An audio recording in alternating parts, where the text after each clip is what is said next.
Turning now to news here at home and the latest in Alberta. Officials hope for relief from the dry, hot and windy conditions that are fueling devastating wildfires. Cooler temperatures and rain are in the forecast.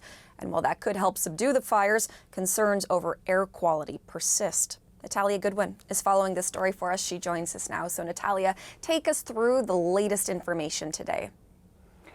Well, Hillary, what we know today is that 86 active fires are burning in the province right now. That's down by a few from yesterday. So fire crews are making a little bit of progress, but 25 of those are marked as out of control. So Alberta Wildfire Service saying extreme caution is needed throughout this long weekend. Most of the fire is under a provincial fire ban, as well as there are some restrictions on off-highway vehicles such as ATVs. Some provincial parks and recreation centres have also been closed across the province, all to prevent these fires from getting further out of control or preventing new ones from starting, of course.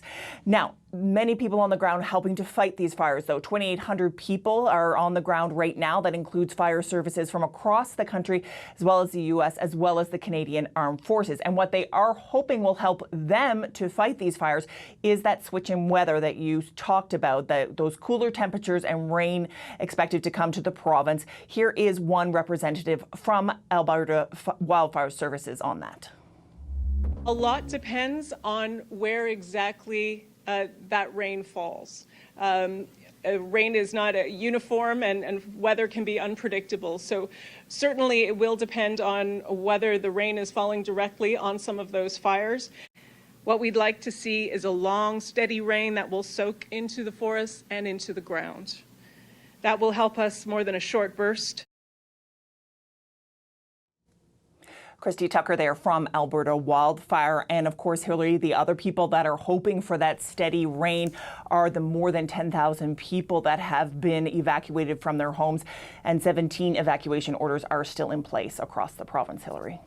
So Natalia, there is this promise, I suppose, of rain, smoke and air, but smoke and air quality, of course, do remain a concern for Albertans. So what can you tell us about that? That's right. Most of the province right now is at what's called a 10+ rating, and that's actually as high as the scale goes on the air quality scale.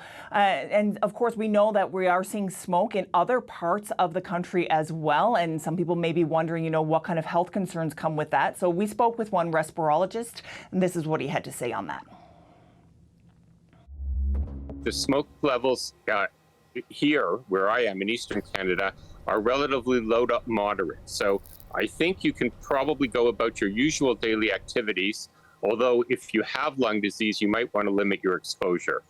However, if you're living out in Alberta or British Columbia, where the fires are obviously burning and where the smoke levels are much higher, I really don't think people in those areas should be exercising outdoors. And of course, it's not just humans that can be affected by that smoke. We spoke with some veterinarians, Hillary, as well, that say if you have pets, it's a good idea to take them inside if you're in those areas of high smoke right now. A good reminder for sure. Natalia, thank you for this. That is Natalia Goodwin for us. Well, the town of High Level has become a home away from home for evacuees. Since the start of the wildfire emergency, it has taken in 4,000 people, the same number as its regular population. About 2,000 are still there now. High Level's mayor spoke to Rosemary Barton Live about how the town is coping. We're fortunate that we have close to 1,000 rooms here in High Level, so those are all full with evacuees. And the overflow has gone into our arena, our curling rink, our friendship center, our campsites. We've been lobbying both the federal and provincial government for an evacuation center. We've applied for grants.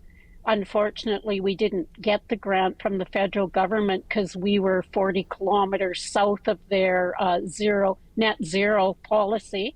Right. So they disregarded our application, and we need this facility in order to accommodate people here in our community, where our volunteers wouldn't be all over the community. They'd be in one place. The evacuees would be in one place.